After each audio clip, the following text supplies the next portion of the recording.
Just a little piece of paper. It's kept millions of young people off drugs, out of gangs, and in school. Little piece of paper. It's only a little piece of paper. It tells every kid who carries it lives. Today, another 300 kids will join the club. That's 300 kids who will be picking up a membership card instead of a gun or a needle or a knife. It's amazing, isn't it? Even still, there are thousands more children who need our help. You know, too many people feel like they can't make a difference, but I'm telling you this. Change the world. It's up to us. Support a program that works. The Boys and Girls Clubs, the positive place for kids.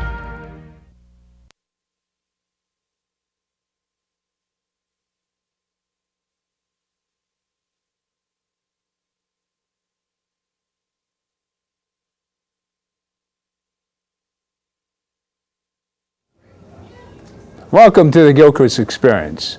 Today's guest, Ronnie Skies. Close enough. People usually say Sky, so that's Skies. All right. Tell us what you do. I am the founder of Sykes Global Communications, which is a strategic planning and public relations firm. Was on 27th Street, and we recently moved to Williamsburg in Brooklyn. We devise and implement strategic communication campaigns for politicians or those interested in running for office, corporations, and nonprofits. And we help them build their brands, or we help them clean up their brands, or we get them more exposure, or sometimes we help them tell their side of the story when their side of the story isn't being heard or told properly. Anything to do with the Reinvestment Act? You know, whereas, well, that's banks, isn't it? Yep. All right, that's banks. Yep. All right. Oh, well, everybody has a reason to give to the community. I guess they feel guilty or something, and they're making too much money and need to give back some? I don't know. I had one. Is there an image of what? You know, I don't know. I think I had one client of this young guy, I think he was about 26 years old, who was a business development strategist. And his mom was a teacher at an elementary school in the Bronx for many years. And so he's currently doing extremely well, and he wanted to donate something in his mom's name. So what he decided to do was to donate an entire computer lab to a school, the school in which he taught. And on top of that, he also donated $10,000 so they can buy additional computer labs. So clients tend to come to me who are socially conscious and who will hold themselves accountable to the communities they serve. And that's the tagline for Sykes Global Communications. And it's sort of like a shield for me. In other words, don't come to me if you're not going to serve the community in a justified way, or you're not going to be willing to give back in some sort of way. And if they do come to me and they're not giving back, we help them do that. With every client I sign, we give a percentage to a nonprofit organization. And you got involved with this initially because you wanted to give back to the community yourself. Yep, All right? exactly. And how did you get involved with this gentleman next to you? Introduce yourself. Thank you. I think my assistant might have reached out because I came to the office one day and she said that he has this woman, Ronnie Sykes, does some political campaigns, but I think because in terms of the education world and kind of political sphere, it's kind of the public sector. And when I kind of sat down with Ronnie. And I remember our first meeting, I was like, wow, I think she gets it. I think she understands what's the goal here, what's the objective. Just for me, it's always about just reaching out to the community and making sure that more people understand that what's accessible to them. Well, what drives you're dealing with you're tutoring this young man next to you, and he has he's 20 years old now? Yeah, 20. All right. Now, normally a young man such as yourself is out there running the streets, and I mean the normal exposure to the young black today is showing your drawers and being a rap artist or not all, obviously. I mean the general run-of-the-mill. I mean, what America sees, what foreigners see, they see the worst of us. Yeah. And at the top of this, you have a black president. going to Harvard. Yeah. And actually, a blessing from God as far as I'm concerned. And being an elder, this is a sheer miracle. Right. So with this sort of miracle, I would think everybody pull the. Because he's such an inspiration. I mean, wow. If he can do it, I can do it. Exactly. But this is what you've showed this student, that what you've accomplished, he can accomplish. Of course. No matter what. So why are we in the rut that we're in? Why are we killing each other in the street? What can solve that? I don't think. I think it's being quite frank. I think it's an issue that we really can't solve. I think society at large, regardless if you're black or white, will always, be at odds, right? We're trying to stratify each other and say that, I'm above you. My pants cost $300. Yours only cost $299, right? The egos will always be there. Always be there. It's been there since the dawn of time. But I think if we're talking about, why, our youth nowadays are just, they haven't been galvanized, for instance, by Barack Obama and seeing that, a black man is president. It's just not in their local community. You have to remember that, a lot of these kids who, even for Glenn, I mean, you probably attest to that, right? That Barack Obama is not walking their streets, telling them, hey, guys, go to school, do well. But he did walk the streets. Right, and I do think that there's hope in seeing someone like a Barack Obama. I think Jay is a perfect example of us of doing better. It's not to me, it's not as bad as it was, let's say, in the 80s or the 90s with the. I see a difference, and maybe call me removed because now I'm a grown woman and I'm not hanging out with young people. Right. But I feel like we've come a long way, and working with people like Jay and seeing how Glenn is thriving, it's inspiring and it keeps me hopeful. And seeing someone like Obama and Michelle Obama and their kids in the White House, it's truly inspiring. And I would hope and I would think that a lot of our young people would look to that at the very least, if they don't know the policy that or the legislation that Obama is trying to get passed, and the intricacies of government. At the very least, they see an African American man and woman have a dynamic, successful relationship with two beautiful girls, that they would be inspired by that alone, for some of our young people. Well, a lot of people last year when he was dealing with the Klan and the Congress, that's what I call them. That's all they are. But he was too cool and he was too weak to a lot of blacks in the hood. Why don't you get a backbone and stand up to these crackers, smack a few of them down, well, with an executive order. The debt ceiling, there was a lot of controversy about that. Why don't you stand up and just sign an executive order?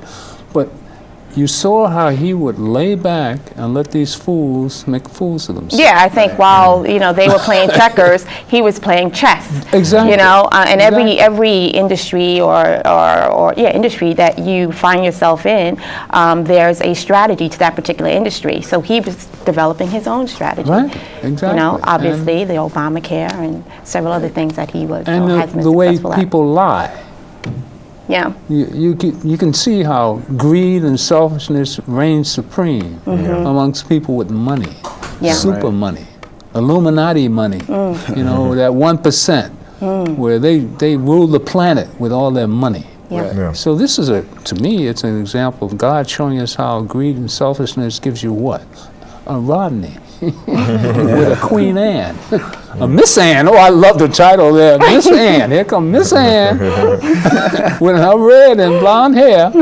So well, my husband is an adult. Oh, and this is a boy. We got no, the innuendos and all, the Klan. But it shows us an example of a black man tolerating this ignorance. And showing us the true light, or you got to be cool, you got to be patient with people, right? You got to give them a chance to hang themselves, see the light, right? And it's taken him 4 years, and with his beautiful wife speaking yesterday, I mean, oh man, I'm in love, just oh man, that's my girl, right? Oh, that's my girl. I just love her to death. I mean, it doesn't get any better than that. And at my age, it's just a sheer miracle that this can happen. So I see an inspiration for you and everybody. Yeah. But let's get a little closer to what you're doing with your students and Yeah. stuff. I mean, it's great to see that you're trying to uplift the black spirit. Oh yeah, I think it's just important. I think, kind of going back to what I was saying, that Barack Obama might not be in the community, but people such as myself, kind of, I would say, kind of local leaders can go and inspire students like Glenn and of the sort. Whether that's helping them out with math, helping them with science, or just lending an ear. Right. Honestly, I think that the mentoring is just so paramount, especially in the black community. A lot of times their woes, their sorrows fall on deaf ears, and they turn to the wrong people because those are only people who want to listen to them, only people who want to give them help. How did you two meet?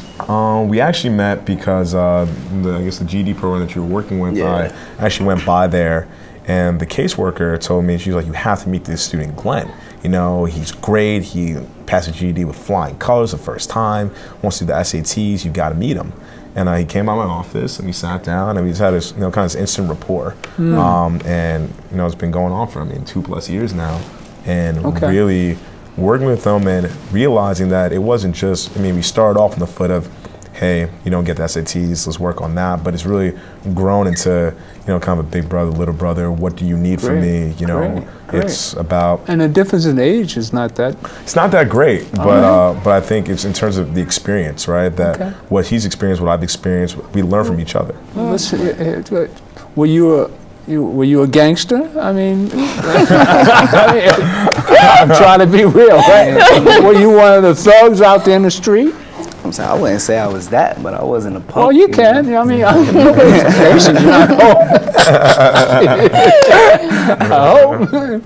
hope. But you clean up your act. Yeah, right? you gotta know how to perform under different situations. I like that. Oh, I also think Glenn was also naturally smart. Okay. So, while the drug dealers are some of the smartest people out you're there. right. You're right. All right?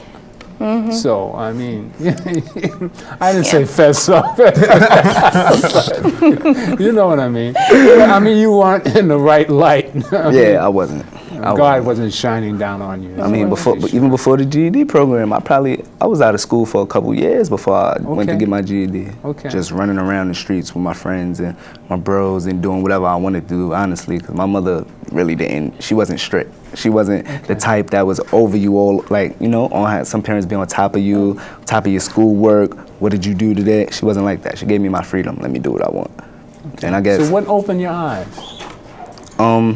So you can help another youngster out there might be in the same... What opened my eyes was the exposure to, all right, I knew what street money could get me, but what can school money get me?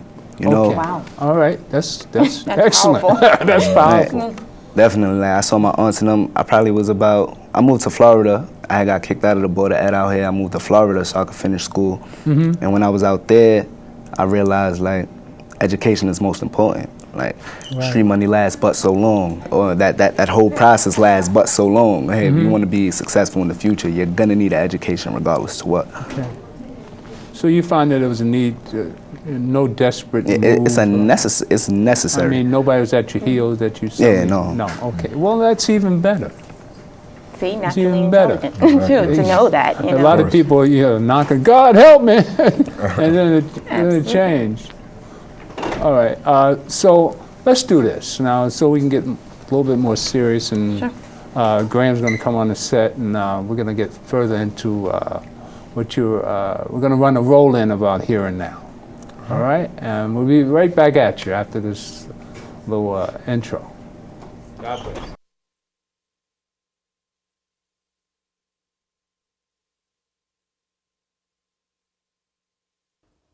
He's considered one of New York's top young entrepreneurs. He's also dedicated to giving back to the community. At age 24, Jay Gardner founded a Manhattan-based tutoring company that employs Ivy League graduates to help students learn the tricks of the trade, so to speak. Jay Gardner, the founder of the Ivy Key, and one of his former students, Glenn Ramirez, are joining us this afternoon. Thank you both guys for being with us. Jay, I want to start with you. Yes. Now, where did you go to high school, and was that instrumental in you heading to Harvard? Definitely so. I went to Regis High School on the Upper East Side here in Manhattan, and it was definitely instrumental. They had really imbued in us at a very young age that education was paramount in our life. And what they always taught is that education was a right, not a privilege. And for people who aren't familiar with Regis, it's a school that's scholarship-based, and it really takes students from all over the tri-state area and trying to find the brightest young talent. And what was great about the school is that they said to us, we want you to do well in school, but we want you to give back to the community. And little did we know at age 13, 14, that doing well in class, that we'd really end up going off to Ivy League schools. But out of the 118 kids that I graduated with, 60 of us went to Ivy League schools, and 9 of us went to Harvard. And how was that experience for you at Harvard? It was unique. I mean, I think, when I first got there, it's Harvard. You hear the stories, you've seen the movies, and you wonder, it's Harvard. And you kind of believe it till you really step on their grounds. And I realized when I got there, I was like, wow, I'm really at Harvard. I'm really sitting down with some acclaimed professors right now, and I'm at Harvard. And what about that Harvard experience that you so wanted to share with the younger people? I think that to kind of demystify the notion that, if you go to Harvard and if you leave there, that, life's going to be peachy and it's going to be great, and that you have to be this incredible person to get there. But a lot of times I like to let students know that as long as you're doing something incredible in your community, they will see that. They're looking for leaders. You don't always have to be the perfect 2400 student or 4.0 in your class, as long as you're committed to being a leader. And that's what I want to make sure to share with my students and let them know, much like Glenn, that that's an option in life. That just because you're not top of the class doesn't mean that it's out of your reach. So tell us about the Ivy Key, why you decided to found this company, and what is it you're hoping to do with it? Well, why I found the company, I started actually with another Harvard grad, Chris McConnell, and he's from Cincinnati, and we both went to a Jesuit high school. He went to St. X, and we both came from the same background of saying, education is a right, not a privilege. And when we started the company, we wanted to make sure that we were sharing more elite education with students, and that financial means didn't preclude you from actually accessing that.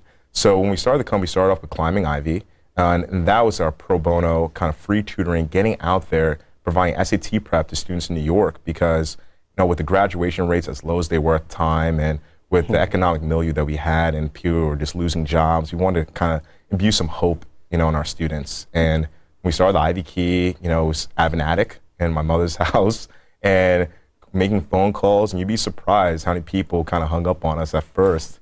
But I bet they don't hang up on you now. No, they don't. How many students do you serve now? Well, since our beginning, we served those 2,000 students, and currently we're serving anywhere from 400 to 500 per week. Now, Glenn Ramirez, you were and are an Ivy Key student. Yes, I am. You're in college now, right? Where? Yes, I'm in the Borough of Manhattan Community College. And what did the Ivy Key do for you, and how has it helped you in furthering your education? The Ivy Key has supported me much. Like, it gave me the support that I didn't have and what I needed to keep going for my goals and going out and doing what I have to do for me.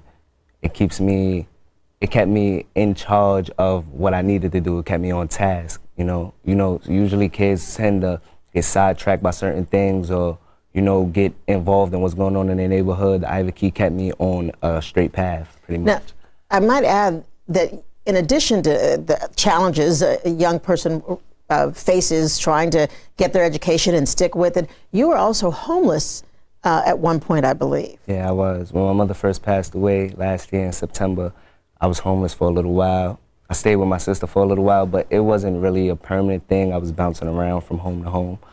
But I made it happen still. I still had to get up every day and go to school. I still got to make sure I get what I have to get done. And has Jay and the Ivy Key helped you to believe that you are entitled to and worthy of a great education, and then you intend to pass it on?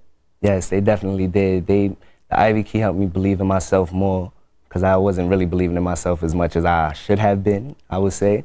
But they showed me that I have a lot more to offer the world and myself than I think.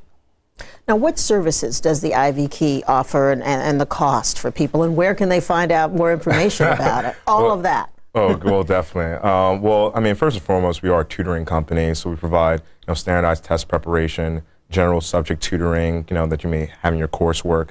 But beyond that, we're really a mentoring company as well. As we all know, education is a two-pronged approach, right? That you want to teach students that 2 + 2 = 4, but how can I apply this knowledge in the real world? And that's what's really important for us. So most of our programs are overlaid with admissions consulting, whether for high school, college, grad school, So students understand, all right, I did well on my SATs, but what does that mean in the broad scope of applying to college? And what does that mean when I get into this college about the job that I want to pursue after college? So we want to make sure to kind of give them that good roadmap so they're able to understand, you know what, I'm in control of my life, much like what Glenn said, and he has a better understanding of where they want to be in the future. The Ivy Key, it sounds like the key to getting a great education. Yes, yes, definitely. Thank you both for being with us this afternoon. I expect to hear more from both of you. Thank you.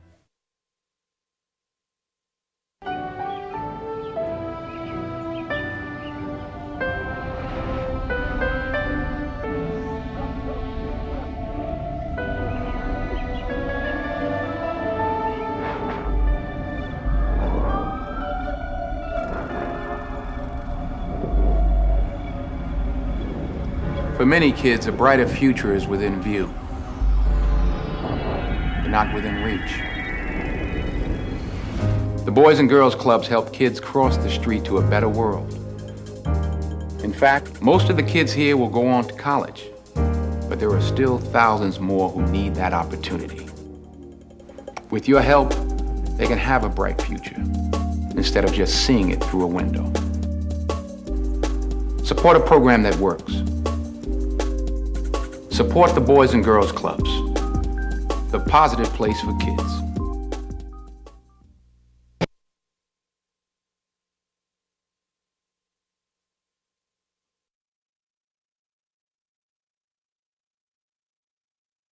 They should.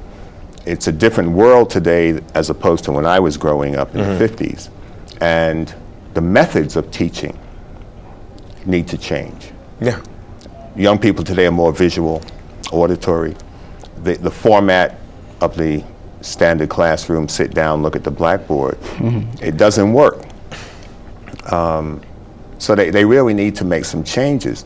You as a tutor and a mentor, you may be a greater asset to the overall educational system as a whole with the success that you're having with the young people. And I was reading about the SAT scores that students were getting as a result of having been mentored through your program and tutored, and they've jumped hundreds of points in the test scores. Yeah. What's the key? The key is getting back to inspiration. That it's not just about instruction. A lot of times, everyone's coming with the fancy gadget, right? What's the new app? Let me get the smart boards that are in the classroom. But to be frank with you, kids don't use it. I mean, they sit there, they collect dust, and the city spends thousands upon thousands of dollars. I mean, actually millions. I'm talking about thousands. And the sad part about it is that there are instructors in front of the classroom, but not people to inspire students. When I was growing up, my teachers not only told me that 2 + 2 was 4, but hey, this is what I do outside of school. This is what I do for my spare time. And it became, wow, I really love learning from you because you're a person of inspiration. And what I find nowadays is that there are a lot of instructors who are just very vapid in just their personality. So students don't feel that connection. So why am I gonna learn from you if you don't inspire me? And we think that we need the iPad, we need the iPhone to teach our students, but the way I teach my students is chalkboard, chalk, your book open, let's learn. And one of the things that a student told me one time when I was teaching, usually my courses are from 3 to 6 after school, teaching SATs. And one school out in Queens, we were teaching them from 5 to 8. Which I told the principal, I'm like, you sure the kids will, be up? And I feel like, a long day, they kind of fade. And after I was teaching the class, a girl told me, she was like, you know what, I love, learning this stuff and the SATs and you're helping me out, but the reason why I come to this class is because of you. She was like, you have so much energy, you're constantly walking around the classroom, you're constantly, you're making jokes with us, but you're being serious at the same time, and that's what they connect with. And I think as though, as long as we're teaching that, we're getting back to understanding that you are the leader of the classroom. You're not just there to tell them what's in the textbook. You're there to bring what's in the textbook to life and to make them feel that they're energized by it. Because without that, I mean, they can just learn on their own. It's interesting, your approach and your attitude is very similar to mine. I do speak at schools around the city. I was at a special ed high school years ago. It was Martin Luther King Day. They said it's 15 minutes because they don't have the attention span. Yeah. I spoke for 2 hours and 20 minutes. There were no disruptions. Nobody got up and went to the bathroom. And I told them, I said, you don't belong here. You are above this level of education. Yeah. And the boys, the light went on. I said, you have been denied an education, but now you have to pursue it, if necessary, on your own. Yeah. If there is a burning desire for a student to learn, they're going to learn. And likewise, if there is an instructor that can motivate them and breathe a little breath onto that flickering flame, it'll take light. This is not a question. Now, you majored in another thing about education, it is a ministry. Teachers, doctors, clergy, law enforcement personnel, those are not jobs, because you're really dealing with the lives of people. Yeah. It's not like selling a pizza or going to McDonald's. You're dealing with the lives of pizza. What is being put into you at this stage is going to carry you 40, 50 years from now. Right. So what God has put into him to give to you and others is a blessing. And when you get something, it's not for you. God gives us things to give to others, not to hoard them unto ourselves. I got this, I got that. No. There's the story of Lazarus and Dives. When we get, we should give. Yeah. Right. Now, you majored in sociology and economics. Yeah. It's a good blend. They didn't have a usual business track. So. Yeah, the business, the finance, and dealing with the people. Yeah, you have to. What do you want to major in, Glenn? Kind of having, I've been thinking about it for a while, but I'm thinking about psychology now. Psychology, philosophy, around like those areas. I have an investigative mind, so I want to explore more. But that's kind of it for now. I'm so glad to hear his story and on the interview with Sandra Bookman. Yeah. Because we don't get positive stories on the news. Yeah. There are a lot of positive things going on with young people within the black community and the world at large, but that's not, the time is not given to those things. We always get the horrific information. I looked at the list of schools that you're working with across the city. Yeah. What is it, about 100 institutions you're working with? Yeah, 100 plus, I mean, probably close to 200.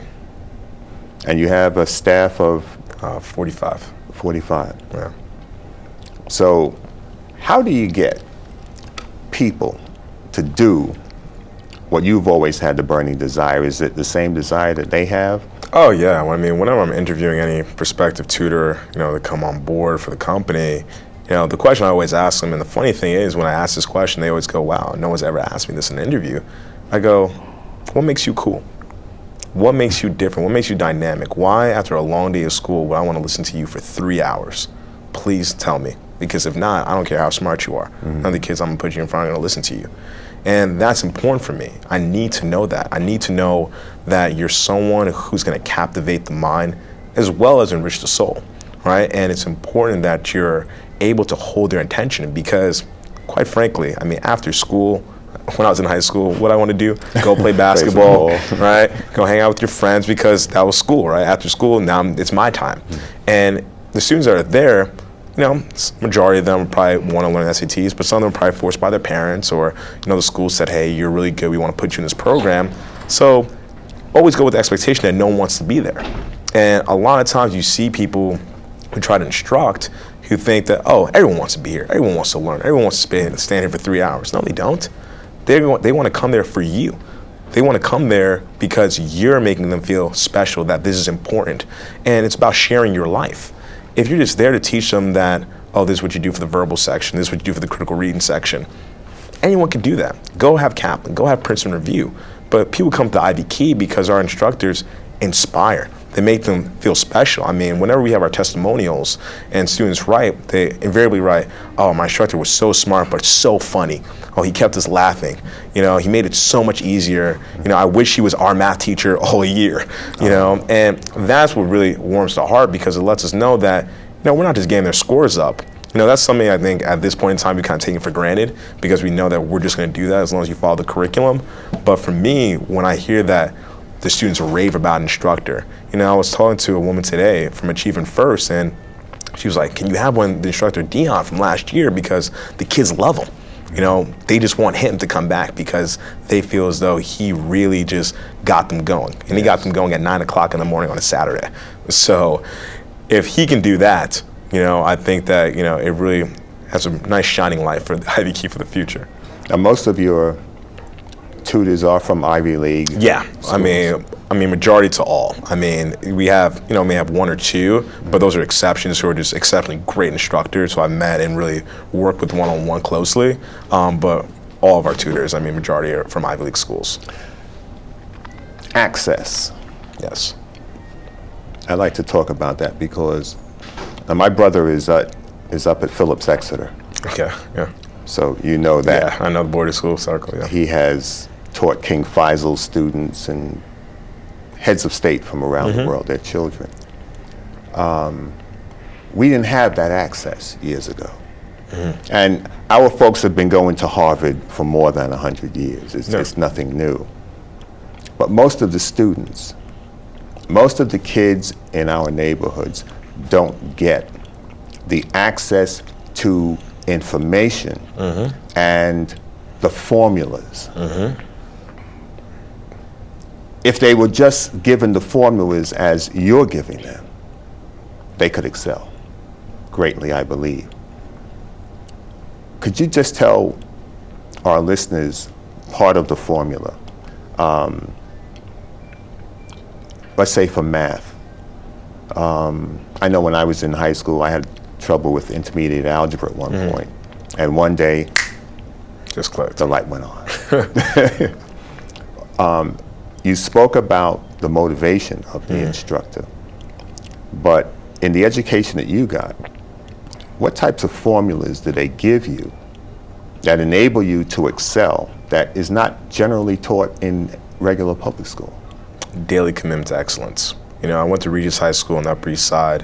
You know, it was a school that was scholarship-based, and they took kids from varying degrees, you know, from the kid who did live on Park Avenue to the kid in the middle of Bed-Stuy, because all the kids who went there, you know, scholarship-based, and you got to go for free. And it was a really small school, 120 kids, but you know, 120, 60 of us went to Ivy League schools. So clearly they're doing something right on a year-to-year basis. And they told us that every day you have to bring your A game. That's it. You know, if you don't get something, you have to work on it until you get it. And luckily, I had great teachers that were there. And I'll never forget, you know, we say on topic of math, I had a teacher named Mr. Watson my junior year, and I was taking calculus. And I was just having trouble, you know, just with different formulas that, you know, he was teaching us. And Mr. Watson would stay after school for an hour and a half, working with me until I got it. And he wasn't gonna fail, and he wasn't gonna quit on me, so I couldn't quit on myself. And that's what's missing. The fact that people need to understand that this isn't a job, it's not a gig. Right, that you're part of the community, you're part of someone's fabric of their life, and they're going to remember you, much like I remember Mr. Watson up to this day, that if you do a good job, you'll leave a lasting impression, an indelible mark on the mind of that student. And it's about letting them know that if they fail, you fail. And I don't like failing. And I tell it to all my students. And in terms of access to things, that nothing comes easy. You know, I tell this to Glenn, to my friends who want to start their own business, that every day you have to work. Every day's a Monday to me because you can't take it off, you know? Because if Glenn's having trouble with something, then I'm having trouble with it. If he's succeeding, he's smiling, then I'm smiling. But my job is to keep him smiling every day. And if that's not the case and I'm not doing my job, I should try another profession. For the students listening, I hear students say they're passing. Yeah. Can you tell them what is passing? In my household when I was growing up, passing was an 80. If you could have been one of my sons. I was scared to bring anything home less than a 90. You know, 70s, that was just, you know, you're outside your mind to bring that home.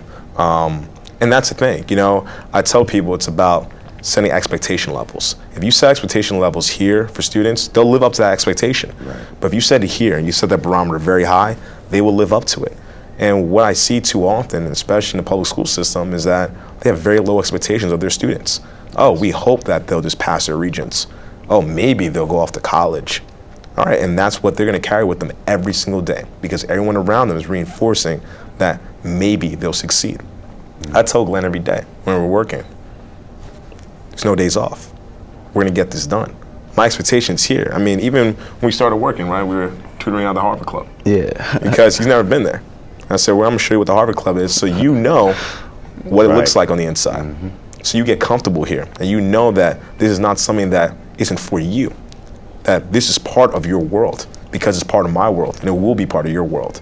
And that's the sort of access that I think that a lot of older generations need to do and share with the younger generations, that, you know what, I've done it, so will you. And if you don't feel as though you want to go to Harvard, that's fine. But know that you can walk through those doors and feel very confident walking through it. That is key. I lost my train of thought as I was, you had me. You had me. I had lined up another question. You pulled me. Outstanding, because now I remember, I always ask students, what's passing? And the same thing. Yeah. You know, I told my boys 80 is passing in this house. Yeah. My grandchildren know 80 is passing in their house. They gave a sanitation exam about 5 years ago. 46,000 people took the exam. Passing was 70. And I'll say to students, where are they going to start hiring from? 70 or 100? That's to pick up garbage. That's to make about $70,000 a year picking up garbage. You have to pay to take the exam. The city makes money off the exam. But you write a 70 and say you passed, it doesn't mean anything. Passing is not acceptable. You have to write the 100 if you want the job. There were only, of those 42 or 43,000 applicants, there were only 500 jobs. They didn't know that when they took the test. So if you have this word passing in your head, there's nothing for you. There's really nothing for a student who just wants to get by with passing, because you can't pick up garbage in New York by passing. Like, just to kind of reiterate, you know, and kind of piggyback on what you're saying, you know, what I like to live by the mantra is that, you know, I'm not here to survive, I'm here to thrive. And passing is just surviving. Getting 100 is thriving. And that's what you have to become accustomed to, you know, and I make sure that, you know, hopefully impart that to Glenn, right? Yeah, That's about thriving, you know, it's about going through. And I think that, especially for the black youth, honestly, it's just not there. It's all about, can I just survive? Can I just get through the next day? Can I just get through this test and hopefully, you know, I pass my classes? And that's not enough. That won't get you where you need to be. When Ms. Sykes was on, she said her father passed when she was 10. And I always tell students, there are no excuses. Yeah. My father died when I was 4. I woke up one morning and he was laying on the floor in the kitchen. Everybody has a sob story, but that's not a crutch to lean on in order to fail. Yeah. There are no excuses. In the military, when you mess up, the only thing you can tell your commanding officer is, no excuse, sir, because there's no excuse for failure. And we have to instill that in our kids. We have to strive for excellence, as you said. I went to a community college. I went to Kingsborough, and then I went to City. Don't let that affect you because you go to a community college. Not even a little bit. You know, you're in college. Yeah. You're matriculated. Yeah. You're moving on. And you have no idea, at this point, you have no idea of how you're going to affect other people's lives 20 years down the road. Right. But this is all a preparatory stage. Yeah. You can't imagine, you can't dream of what you're going, you cannot dream of some of the things that you will be doing because it will surprise you. I'm telling you this because I've been through it. I've been through it. I sat with Barack Obama, closer than we are sitting here. All right? Never knew I'd ever sit with the President of the United States or even counsel the President of the United States. But it's all preparatory. Everything you're doing now is in preparation for what you will be doing later. Right. And if you fail, preparation determines performance. Mm-hmm. So if you fail to prepare yourself, you cannot perform. Right. I had a coach in high school, it was 90-something degrees. All right, guys, you got one thing to do and you can go. We said, good, it was hot. Everybody on the line, 10 miles. What? I was a half miler, 10 miles. Go. Whether you ran the 100-yard dash or you were a distance runner, it was 10 miles.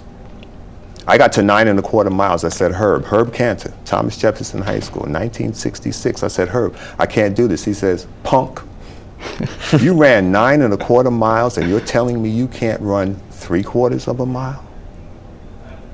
I finished that.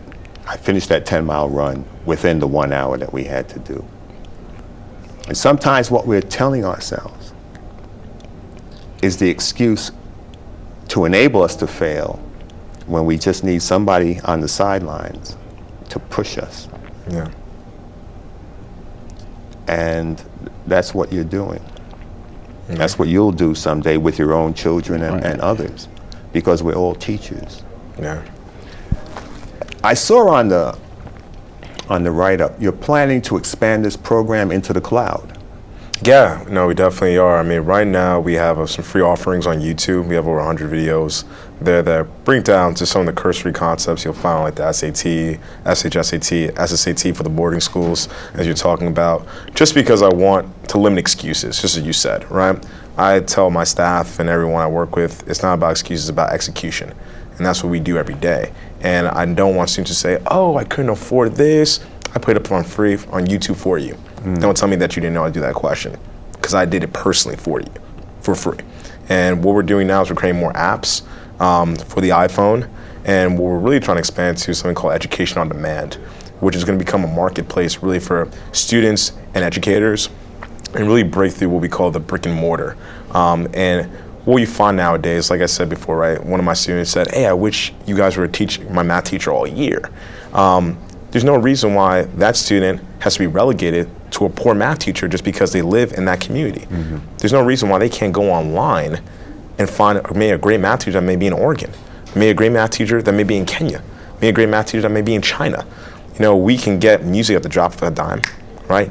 We get any movie we want, everything streaming, but education seems to be last on that totem pole, right? If I want to get a new sofa made out of leather, I can get that delivered to my house tomorrow, right? But if I want to find a great educator who can teach me physics, I've got to call up and call through every single different website, and it's a very laborious task. And what I'm trying to do is simplify that process, bring students, bring educators on one platform, so now educators who may be on the sidelines right now, who've lost their jobs, but are great teachers, they can now have access to a robust community of students on a global level. And students now who may be in a community, maybe you live in Nevada, right? And you have, like, there's only one school in your area, and you really want to learn something that's not taught at your school, you can go on Education on Demand and learn that. My belief is that I want to create a better continuum of intelligence, where if you want to learn about African history, there's no reason why you shouldn't learn African history from a professor in Africa who's actually going through it. Then that he told to someone else, and someone told to somebody else, and then you've got sort of the watered down version of it. I think it's important that if we're able to expand the global intelligence of our community, then we're able to understand each other on a much greater level and much deeper level as well, because once the ignorance is gone, right, and the truth is there, it's much easier to communicate. And I think that this will not only, in my belief, really revolutionize the way that we learn, but I really believe to revolutionize the ways that we interact. It sounds so simple. And it should have been thought of a long time ago. But it's... Here God was waiting for me. I'm telling you, it's a very basic concept. Yeah. It's nothing, you know, we're not talking about the Pythagorean theorem or any in-depth mode of understanding. It's a very simple practice. Yeah. And you are really a blessing. You really are a blessing to people. Education on Demand they said that the United States is, what, 27th in science or math globally? Wow. It's crazy. And we can't continue to believe that this country is number one. No, can't. It hasn't been number one for a long time. People just don't know it. And it's important that we get back to the understanding that education is a key aspect of a society's growth and development. Definitely underpins it.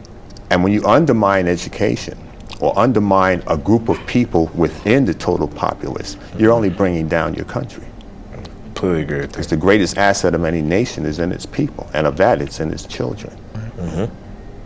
So this, I am looking forward to see how EOD Yes, EOD. expands. You know, you started in the attic, Yes, sure. and what's his name started in the garage? Bill Gates. Bill Gates. Yeah. But it is going to succeed. There's no doubt about it. Are you looking to? Well, you're based here in New York. With Yeah. EOD, you would be global. That'd be global, yes. But is the program expanding out to other cities, other school systems across the country? Yeah, funny that you say that. The Ivy Keys were actually thinking about expanding to Detroit. I actually have a friend who works there and actually gave me a call a couple of weeks ago, funny enough, because we were thinking about expanding probably Washington, D.C., thinking about Atlanta, thinking about California, and he was talking about just the need just for standardized test prep in Detroit. He was just telling me that, 85% of Detroit's black, and a lot of the students there just are, below the national average when it comes to not only standardized test prep, but just math scores, reading scores, the whole nine. And he was hearing about just the great work that I was doing here in New York. And he was like, you have to bring it here. He's like, I have so many schools that are lined up that would love it. And he's like, I've really been advocating for you. And our plan is to really bring the Ivy Key to Detroit, come 2013. I'm sure Mayor Bing is eagerly awaiting that program. No, Detroit is going through, they're really going through and they're trying to bring that city back. Yeah, exactly. I'm involved with a couple of things out there in Detroit as well. I want to get back to you, Glenn. Your mother passed how long ago? September 2010. Just almost 2 years. Almost coming up. Yeah. Your father? Passed when I was 3.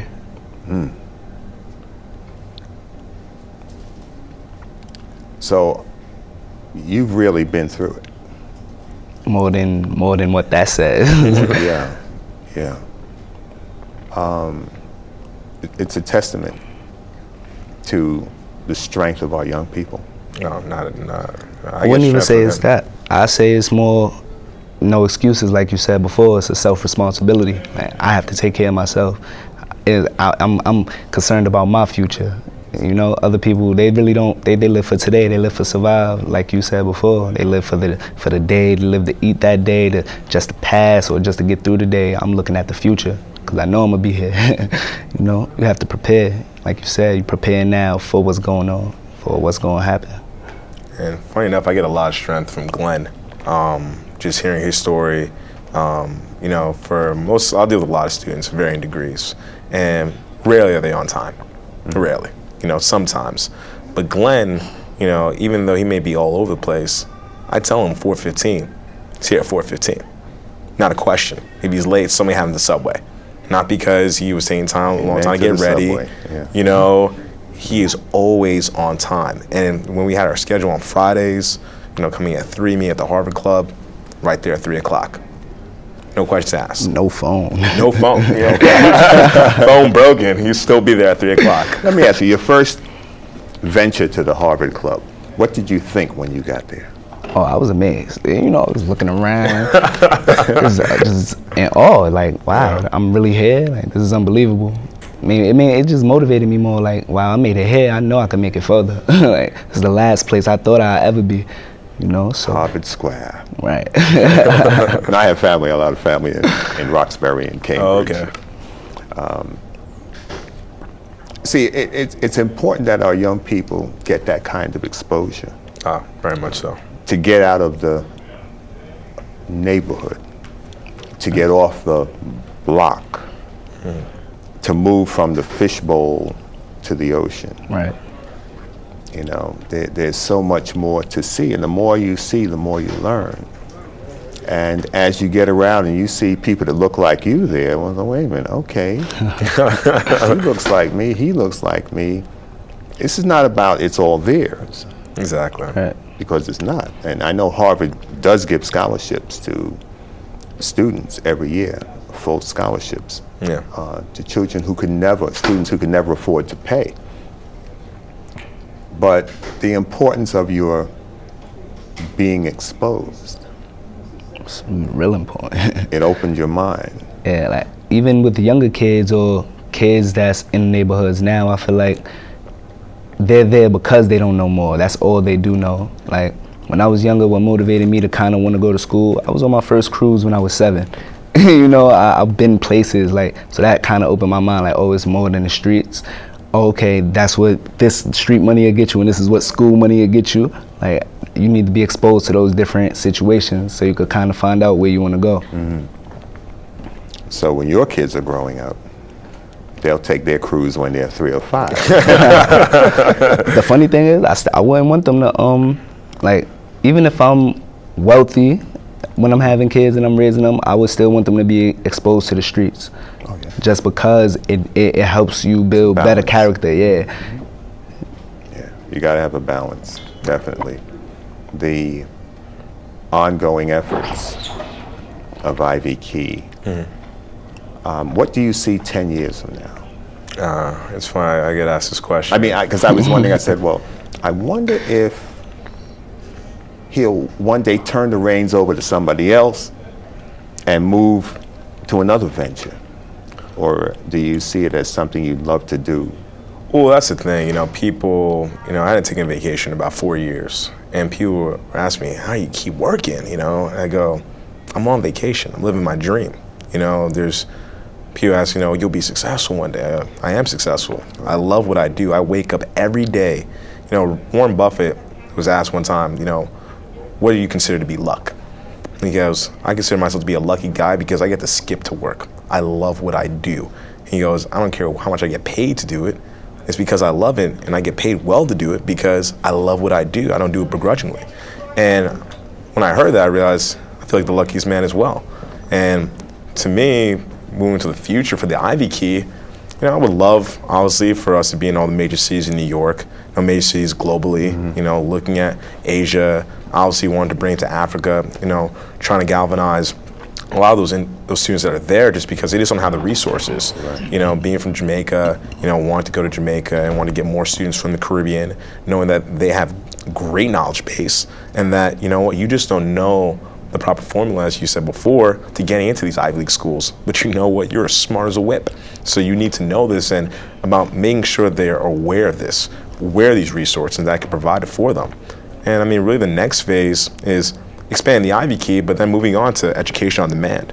You know, that in of itself is its own beast. I mean, it's not just gonna be, you know, Jay Gardner. There's gonna be 2,000, 20,000 employees working there, making this a proper and viable, you know, engine, you know, for the world. So I think between the Ivy Key and EOD, I have my hands pretty full for the next decade. I have an assignment for you in the Gambia with President Jammeh. I was there a few years ago. Okay. But yeah, I think you're a blessing to the community. You're a blessing to the world. The fact, I heard you say earlier, giving back, part of your Christian duty was to do community service. Oh yeah, that's huge. And a lot of folks just don't get that. You know, they're caught up in making the dollar as opposed to doing something that's going to enable somebody else to make it. And especially in this economy, our young people have to learn how to provide for themselves financially. And it's not always about getting a job. No. It's about starting something on your own. Right. You know, if the jobs are not there, if the system is outsourced to jobs, you have to be creative and come up with a plan whereby you will be able to feed yourself. Recognize the need and meet the need. Definitely. And you never have to worry about having a meal. Just meet the need, fulfill the need, be the solution to someone's problem. Exactly. And if you willingly are fulfilling that need or solving the problem, like you said, you enjoy what you're doing. Yeah. It's not work. It's not work. We have only a couple of minutes left. Yeah. 1 minute. I want to thank you very much, Jay, for being with us. Thank you. Glenn. Pleasure, sure. Thank you very much. Quick public service announcement. On the 22nd of September, the Christian Cultural Center will have a Men's Health Day from 9 in the morning till about 3:30, 4 in the afternoon. It's on Flatlands off of Pennsylvania Avenue in Brooklyn. I'll be giving you more information on it as the weeks go by. And there is a Women's Health Day on the 29th of September. Mammograms, EKGs, you name it. If you don't have health coverage, you can come, get all the screenings you need, prostate exams, HIV, blood pressure, diabetes, you name it. Come, you get it for free at Christian Cultural Center in Brooklyn, Flatlands, and Pennsylvania Avenue from 9 a.m. until 2. We hope to see you there. You can I'll give you travel information next week. Yeah. This is Graham Weatherspoon for the Gilchrist Experience. The God in me loves the God in you. Stay blessed.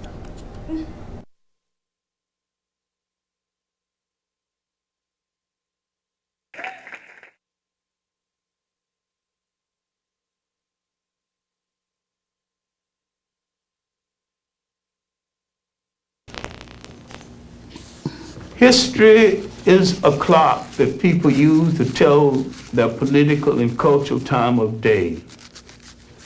It is also a compass that people use to find themselves on the map of human geography. Yes, Dr. Clark. History tells of people where they have been and what they have been, Yes. where they are and what they are. Yes. Most important, history tells a people where they still must go and what they still must be. Yes, sir. The relationship of history to the people is the same as the relationship of a mother to her child. Yes, sir.